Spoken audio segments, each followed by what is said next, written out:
चलिए, आप सबको मेरा बहुत बहुत नमस्कार, सभी टीचिंग कम्युनिटी को, शिक्षा परिवार के सभी सदस्यों को। और लखीमपुर खीरी में मैंने ये देखा है कि यहाँ बहुत ज़्यादा स्कूलों की संख्या है। लगभग 3.5 लाख बच्चे 3100 स्कूलों में पढ़ रहे हैं। ये एक बहुत बड़ी संख्या है। एक जनपद के लिए बहुत गर्व का भी विषय है कि इतने सारे ग्रामीण परिवेश के बच्चे और शहरी परिवेश के भी बच्चे हमारे सरकारी विभाग के स्कूलों में पढ़ रहे हैं। इतना बड़ा यहाँ टीचिंग कम्युनिटी का परिवार है। लगभग 6-8 हज़ार टीचर्स हैं, 12,000 टीचर्स हैं। तो मुझे लगता है कि ये लखीमपुर खीरी की एक बड़ी उपलब्धियों में गिनना चाहिए इस बात को। मैंने कल स्कूलों का निरीक्षण स्टार्ट किया और मैं आप सबको बताना चाहती हूँ कि इससे पहले मैं बांदा में थी और वहाँ भी मैं बहुत रेगुलरली अपने विद्यालयों का निरीक्षण हर महीने करती थी। जो 5 निर्धारित हैं वो तो मैं करती ही हूँ, कभी-कभी उससे ज़्यादा भी मैं करती हूँ। इसलिए नहीं क्योंकि ये कोटा हमें पूरा करना होता है, बट इसलिए क्योंकि मुझे स्कूल में आकर के बहुत आनंद महसूस होता है। टीचर्स से मिलके, बच्चों से मिलके मुझे बहुत अच्छा लगता है। और जो हमारा सुबह 10 से 12 का सुनवाई का समय होता है, मेरी कोशिश होती है कि मैं उससे पहले ही अपने विद्यालयों को देख लूँ, ताकि एकदम फ्रेश माइंड से मैं जन सुनवाई में बैठ सकूँ। मुझे लगता है कि स्कूल जाना मेरे लिए एक बड़ा ही अपने मानसिक तनाव को कम करने का एक माध्यम है। स्कूल आकर के मुझे इतना अच्छा लगता है कि स्कूल से ऑफिस आने के बाद मुझे लगता है कि अब मेरा पूरा दिन अच्छा बीतेगा। जब मैं बच्चों से मिलती हूँ, टीचर्स को पढ़ाते हुए देखती हूँ, तो आने वाले दिनों में मैं ज़रूर आपसे 10 बजे से पहले ही मिलने आऊँगी किसी न किसी विद्यालय में, और हर ब्लॉक में मैं आऊँगी। तो ऐसा नहीं है कि यहाँ के जो निकटतम ब्लॉक्स हैं, वहीं तक मैं आकर के वापस हो लूँगी। और बाकी अधिकारियों से भी मैं ये अपेक्षा करूँगी। आज की मीटिंग में बीडीओज़ जुड़े हैं, डीपीआरओ जुड़े हैं। मैं अपेक्षा करूँगी, कल मैंने सीडीओ साहब से भी चर्चा की है कि जितने भी बीटीएफ और डीटीएफ के सदस्य हैं, वो 15 तारीख से पहले अपना निरीक्षण पूरा कर लें। ये निरीक्षण पूरे महीने नहीं लटकना है, इसको 15 तारीख से पहले पूरा करना है। तो संभवतः आपके विद्यालय में कोई ना कोई बहुत जल्दी पहुँचेगा और आपसे मिलेगा, आपके बच्चों से मिलेगा, और उनसे चंद सवाल भी किए जाएंगे और देखा जाएगा कि क्वालिटी ऑफ एजुकेशन कैसी है, सुधार हो रहा है या नहीं हो रहा है। अच्छा, सभी वीडियो से मैंने कल ये भी कहा है कि अगले 7 दिन में, मतलब 31 जुलाई से पहले सभी प्रधान और सचिवों के माध्यम से स्कूल को चेक करवा लें। सभी जो इंचार्ज हैं, प्रिंसिपल्स हैं, उनसे टीम आएगी मिलने, और प्रधान और सचिव दोनों आपसे मिलने आएंगे और आपसे पूछा जाएगा कि आपको इंफ्रास्ट्रक्चर पॉइंट ऑफ व्यू से क्या प्रॉब्लम है, और जो भी आपकी प्रॉब्लम है आप तुरंत उनको बताइए। मैंने बहुत कड़े निर्देश दिए हैं कि वो सारी प्रॉब्लम्स को इसी महीने रिजॉल्व करना है। जैसे आमतौर पे सफाई कर्मचारी नहीं आता है, स्कूल की सफाई नहीं हो पाती है, बाथरूम टॉयलेट की सफाई नहीं हो पाती है, तो मैंने डीपीआरओ को कहा है, 2 दिन उन्होंने आरक्षित किए हैं, एक सोमवार और एक बृहस्पतिवार, कि इन 2 दिन तो सफाई कर्मचारी आए ही आए, चाहे कुछ भी हो जाए। ठीक है, उसके ऊपर बर्डन है, वो हर दिन नहीं आ सकता है, लेकिन हर हफ्ते ये 2 दिन स्कूल की इंटेंसिव क्लीनिंग, इंटेंसिव मतलब अंदर बाहर सब जगह से बढ़िया क्लीनिंग होनी चाहिए।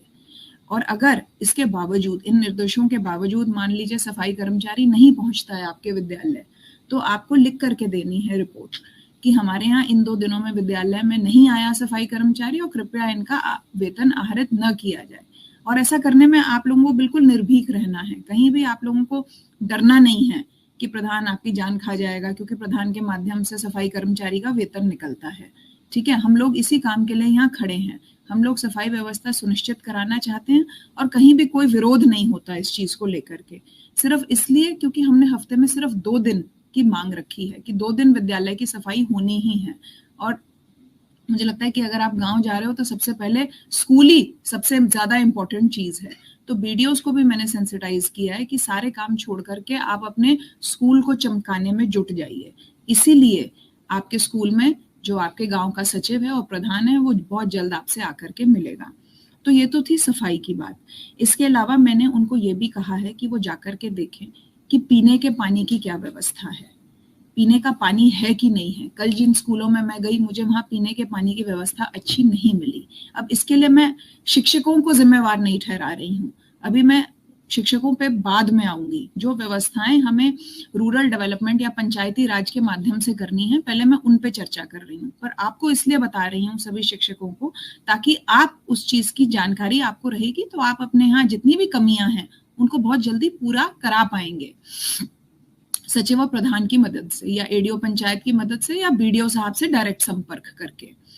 तो पीने का पानी होना चाहिए वहां पे, हाथ धोने के लिए पानी होना चाहिए बाहर हैंड वॉश यूनिट में, और टॉयलेट में पानी होना चाहिए। ये 3 प्रकार के वाटर सप्लाई के सोर्सेज बहुत जरूरी हैं, पीने के लिए, हाथ धोने के लिए और शौचालय में। ये तीनों व्यवस्थाओं के लिए आप अगर आपके यहाँ कमी है तो उसको बहुत जल्दी से आप पूरा करा लीजिए। चौथी चीज जो है वो बाउंड्री वॉल को लेकर के है। कहीं कहीं बारिश की वजह से बाउंड्री वॉल गिर गई है, तो वो व्यवस्था मैंने दुरुस्त कराने के लिए भी निर्देश दिए हैं। और 5वीं चीज जो मैं पहले ही बता चुकी हूँ वो है साफ सफाई को लेकर के। अब ये तो हो गया कि स्कूल की ओवरऑल एनवायरनमेंट को लेकर के व्यवस्था। अब मैं डायरेक्टली टीचर्स के ऊपर आना चाहती हूँ, जो मुझे टीचर्स से बात करनी है। देखिए, आप सब लोग जानते हैं कि निपुण में हम लोगों का ट्रैक रिकॉर्ड बहुत खराब रहा है, और मैं इस चीज का कारण नहीं समझ पा रही हूँ। या तो बच्चों की अटेंशन स्पैन में कमी है, या टीचर्स की स्किल इम्पार्टमेंट एजुकेशन देने में कमी है, या पेरेंट्स सजग नहीं है कि घर आने के बाद बच्चे को बिठाते नहीं है कि तुम पढ़ो। क्या है, कहाँ कमी है, ये एक पूरा इकोसिस्टम होता है। देखिए, हम लोग जब पढ़ने जाते थे स्कूल, तो मुझे आज भी याद है कि टीचर्स ने एक बार कोई बात कह दी तो मजाल है कि हम तो अपने माता पिता से लड़ जाते थे कि नहीं, हमारी मैम ने ये बात कही है, हम ये ऐसा ही करेंगे। तो हमको बहुत ज्यादा जो इस प्रोफेशन को लेकर के जो इतना ज्यादा रिस्पेक्ट जुड़ी हुई है, मुझे लगता है कि भगवान का दर्जा है एक टीचर का, उसके ऊपर कोई नहीं है समाज में।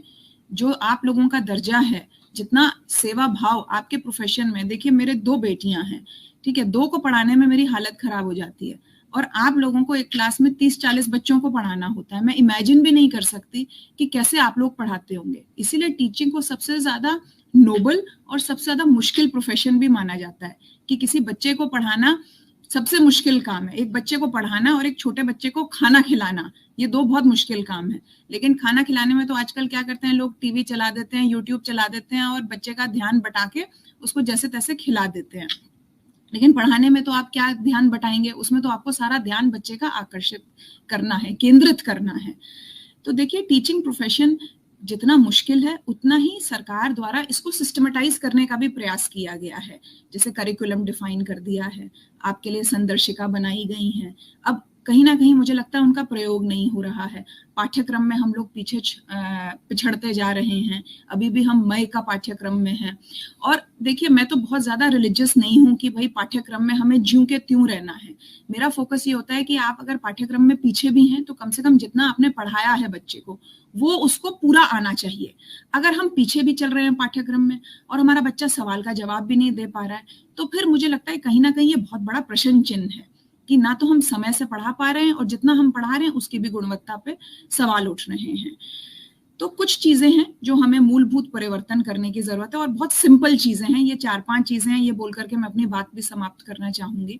और मैं ये भी चाहूंगी, अब मैं आप लोगों के चेहरे नहीं देख पा रही हूँ, हालांकि मेरा बहुत मन था कि मैं आप सबको देख सकूं, ताकि मुझे भी पता लगे कि आपको मेरी बात सुनने में कोई जिज्ञासा है कि नहीं है, कोई नोट कर रहा है कि नहीं, कॉपी किताब किसी के हाथ में है कि नहीं। क्योंकि मेरे हाथ में तो है, मैंने ये बना रखे हैं नोट्स, तो मेरी भी अपेक्षा है कि आप भी कहीं ना कहीं इसको नोट कर रहे हो। यदि ना नोट कर रहे हो तो कृपया निकाल लें अभी कागज कलम और नोट कर लें। 4-5 बिंदु हैं महत्वपूर्ण। देखिए, जैसा बीएसए साहब ने बताया, शुरू के 30 मिनट ये व्यायाम को समर्पित करना जरूरी है।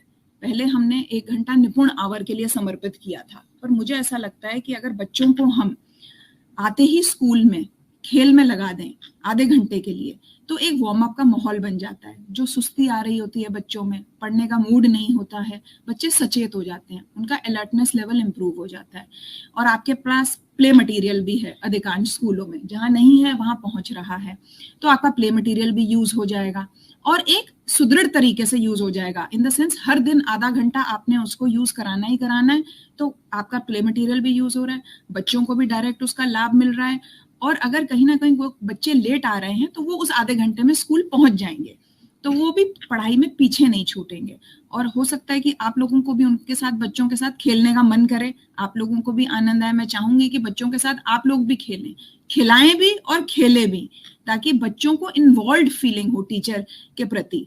टीचर सिर्फ टीचर ना रहे, वो एक फ्रेंड भी बने, ठीक है, ये हम लोगों का प्रयास होना चाहिए। सरकारी स्कूलों में इस तरह की सोच नहीं रहती है, अनफॉर्चुनेटली। प्राइवेट में रहती है, नहीं रहती है, मैं उस पर नहीं चर्चा करना चाह रही हूँ, लेकिन हमें इस सोच को बढ़ावा देना है कि एक टीचर फ्रेंड बन के उस 30 मिनट में बच्चों के साथ खेल में इन्वॉल्व हो रहा है। तो ये तो मेरी थी पहली बात, खत्म। इसको आप नोट कर लीजिए, first 30 minutes dedicated to play using the play material. इसमें आप चाहे योगा कराएं, चाहे खो खो खेलें, चाहे बैडमिंटन, चाहे इंडोर गेम्स, चाहे लूडो, इन सबसे कॉग्निटिव कैपेसिटीज बच्चों की बहुत इंप्रूव होती हैं।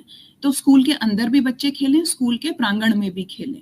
ये आप तय कर लें कितने दिन आप कौन सा मटेरियल आउटडोर करना चाहते हैं, कितने दिन आप इंडोर करना चाहते हैं। अगर बारिश हो रही है तो आप इंडोर खेल लें, अगर नहीं हो रही है तो बच्चों को विटामिन डी मिलेगा।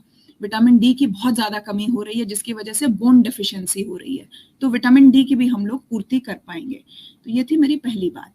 अब मैं दूसरी बात पे आना चाहती हूँ। मैंने कुछ दिन पहले एक निर्देश जारी किए थे कि सप्ताह में 2 दिन, सोमवार और बृहस्पतिवार, हम लोग रिवीजन कराएंगे बच्चों का। अनफॉर्चुनेटली